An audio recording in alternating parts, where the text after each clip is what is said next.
घाटावा कोयजन बाजन बाजा बजावाइब हो। गोदिया में होई है बालकवा त अर्घ देवे आइब हो।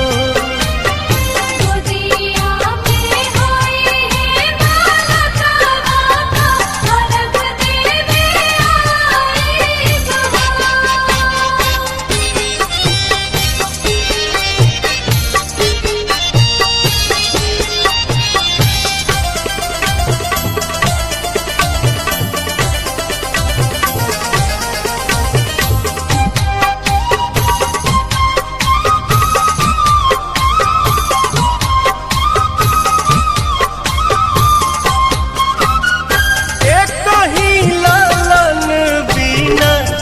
छने मनवा सुन सहन लागे हमरो घरवा अंगनवा।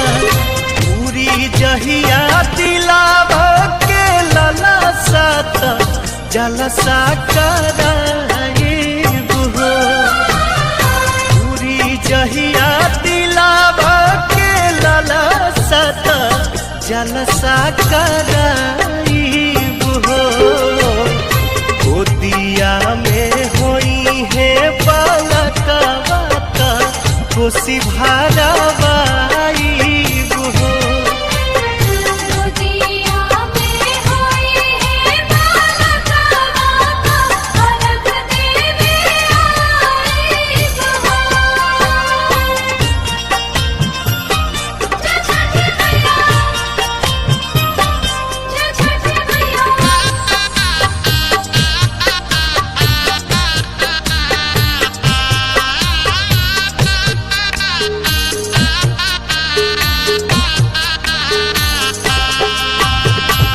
मनवा में आस लेके रोवेले बझनिया। कहिया बसैबू छठी माई हमर दुनिया। ऐसन सुनर फल पाइब त सूरज गोहराइब हो। ऐसन सुनर फल पाइब त सूरज गोहराइब हो। अरुण पवन के बोलाइब गीतिया गवाइब हो।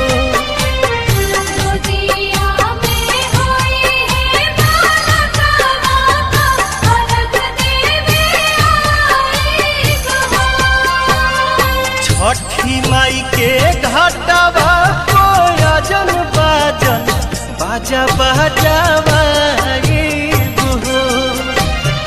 छठी माई के घाटावा कोयजन बाजन बाजा बजावा